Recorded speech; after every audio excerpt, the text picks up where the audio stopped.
quiz. Name every single move that happened in the NHL over the past week and a half and go. Now, it's been almost 2 decades since the last time the NHL expanded, so maybe we forgot exactly how crazy an expansion draft can make things. Add to that the fact that this is the first time the NHL has expanded since introducing the salary cap. It's just a recipe for kaboom. On May 9th, the LA Kings traded Ben Bishop to the Dallas Stars, and then after that, there was over a month where there were no moves. It's gonna be hard to cram everything that's happened in the NHL over the last week and a half into one video, but I'm gonna try it. Let's go. Minnesota sends Tyler Grailvac to the Washington Capitals in exchange for a 2018 fifth. We start little. June 15th, no more little. Kabam! Jonathan Drouin is traded to the Montreal Canadiens in exchange for Mikhail Sergachev, some picks changing places as well. Montreal then signs Jonathan Drouin to a massive contract, and they have a talented young winger in their midst while getting rid of a blue-chip defensive prospect. The very next day, the Arizona Coyotes acquire Merrick Madsden and NHL regular Nick Cousins from the Philadelphia Flyers in exchange for Brendan Warren and a pick. Then the next day, June 17th, ahead of the Las Vegas expansion draft trade freeze, there were 3 moves. The Montreal Canadiens trade seldomly used former first-round pick Nathan Beaulieu to divisional rival the Buffalo Sabres in exchange for a third. The San Jose Sharks trade former first-round pick Mirko Mueller to the New Jersey Devils along with a 5th-round pick in exchange for a 2nd and a 4th. Then the big one, the Calgary Flames acquire starting goalie Mike Smith in exchange for Brendan Hickey, what's left of Chad Johnson's contract,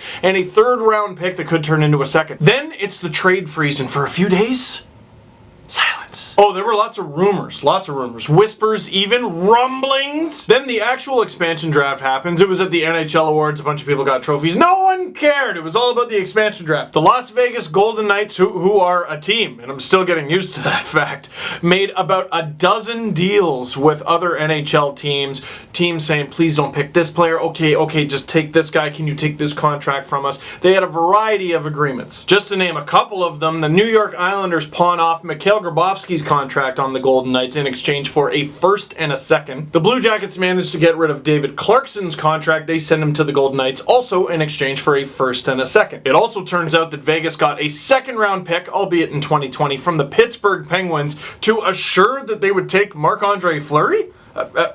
Thank you. That's a free pick, man. And as expected, and as George McPhee said, the Golden Knights took way too many defensemen, and they're gonna flip them. Well, as it stands right now, they only flipped 2. Trevor Van Riemsdyk was sent to the Carolina Hurricanes, and Montreal acquired David Schlemko for dirt cheap, just a 5th-round pick. And lots of other guys have been rumored to be on the move. Alexi Emelin, who they got from Montreal. Mark Mathot, who they got from the Ottawa Senators. James Neal is now a Golden Knight. Nate Schmidt is now a Golden Knight. That hurt for Caps fans. Vegas still has a lot of extra defenders, and they barely have enough forwards to ice a competent NHL team, so that's obviously going to keep developing. But the biggest deal that happened the day after the expansion draft did not belong to Vegas. No, Jordan Eberle was traded by the Edmonton Oilers to the New York Islanders in exchange for Ryan Strome. Blockbuster. This was very interesting. The Edmonton Oilers obviously feeling like they needed to move on from Jordan Eberle. He kind of makes a lot of money for a winger, and he had a bit of a disappointing playoff. At least he finally got to go to the playoffs. I've seen a lot of people getting angry like, Ryan Strome is not as good as Jordan Eberle, and I'm like, well, I agree with that, but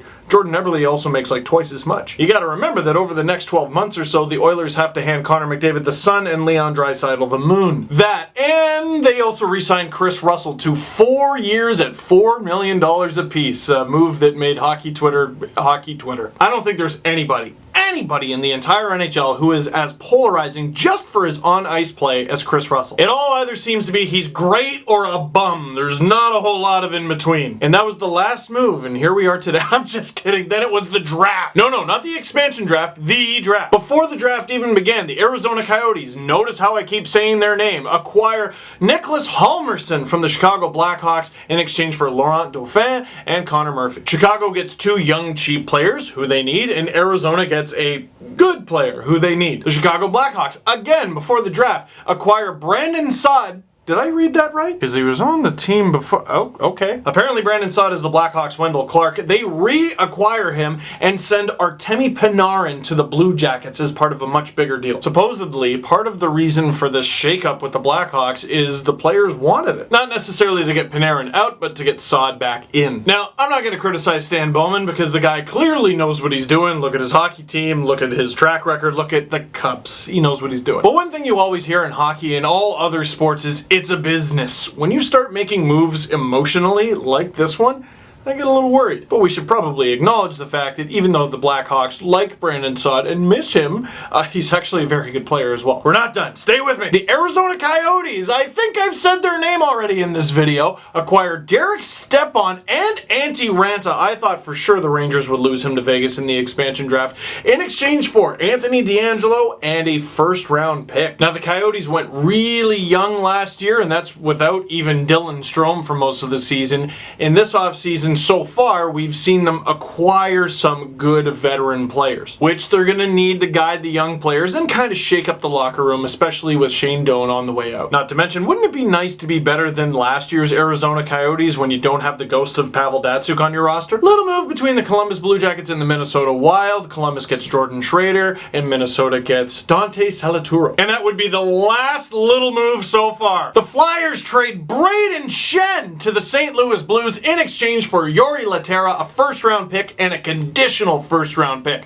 Wow! Now, my first thought when I saw this trade was, holy smokes, Braden Shen is good, I know that, but he's worth 2 first-round picks? And then I looked at Laterra's contract, and oh boy, probably my favorite tweet about this whole thing. How can a guy who I've literally never heard of have a $4.7 million cap hit? Well, to answer your question, I have heard of Yori Laterra before, and I would not offer him a $4.7 million contract. So if that deal seemed a little steep, well, there's your reason. Then a trade that set hockey Twitter on Tapanaki, just flames everywhere. Ryan Reeves goes to the Pittsburgh Penguins along with a second-round pick in exchange for a first-round pick and Oscar Sundqvist going to the Blues. So really what that is Reeves for Sundqvist, and the Penguins move down in the draft, the Blues move up. How many spots? It was like 20 spots. But still, it had a lot of people going, what are you doing? Now, the reason behind the trade is the Penguins felt like they could use a little more muscle. They didn't like that they were pushed around. And a lot of people agreed with that because a lot of hockey fans agree with that notion. I hated this move at first for the Pittsburgh Penguins. I thought it was completely useless.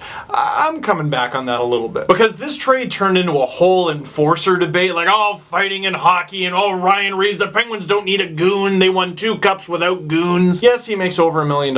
Yes, he is a 4th liner. He will never see the light of day on the 1st, 2nd, or even 3rd line. But Ryan Reeves can play hockey, man. Some people were saying Reeves is going to take Daniel Sprong's spot in the lineup for next season. I kind of doubt that. They're kind of different players. And if you look at the Penguins, they're trying to win now. They're in 3-peat mode. They want to go for a 3rd straight.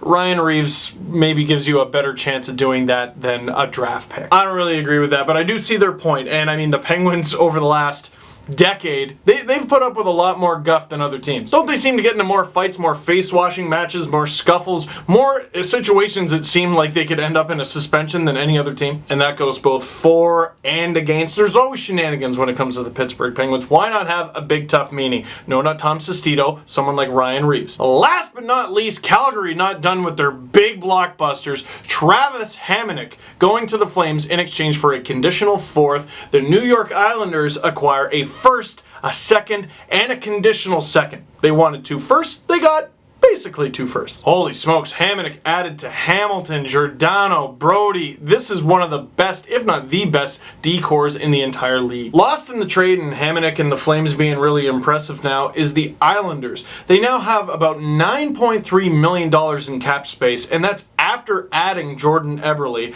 And the only guy they have to re-sign, really, is Calvin DeHaan. You kind of get the feeling the Islanders want to make a big splash in free agency. Who's it going to be? So what do you think? Who has had the best week and a half in the NHL? The Flyers made some big moves, getting a bunch of picks, and they also managed to get Nolan Patrick 2nd overall. The Devils got Nico Hischier 1st overall. Maybe you just consider that a great week and a half. The Coyotes made 4 deals where they brought in the likes of Stepan and Ranta and Halmerson. They're a much better team, aren't they? Montreal had a very interesting week and a half. They lost 3 different defenders, but gained Jonathan Drouin and replaced one of those defenders for basically free. Or maybe you think it's Vegas on account of they got to take someone from every single team, and then on top of that, got all of the draft picks in the entire world. And St. Louis, I thought, had a sneaky good performance. Moving up in the draft this year, getting rid of some picks next year, but acquiring Braden Shen. They seem to be in win now mode. So answer some questions for me. Who do you think had the best last week and a half? Who do you think is going to have the best next week and a half? As in, who do you think is going to be the most active during free agency? Which, by the way, teams can now talk to pending free agents. it's silly season. We're in the thick of it. So that is it for this one. Thank you very much for watching. Click like if you like this video. Click subscribe if you really liked it. Tell all your friends. And silly season, we're only halfway done, I think.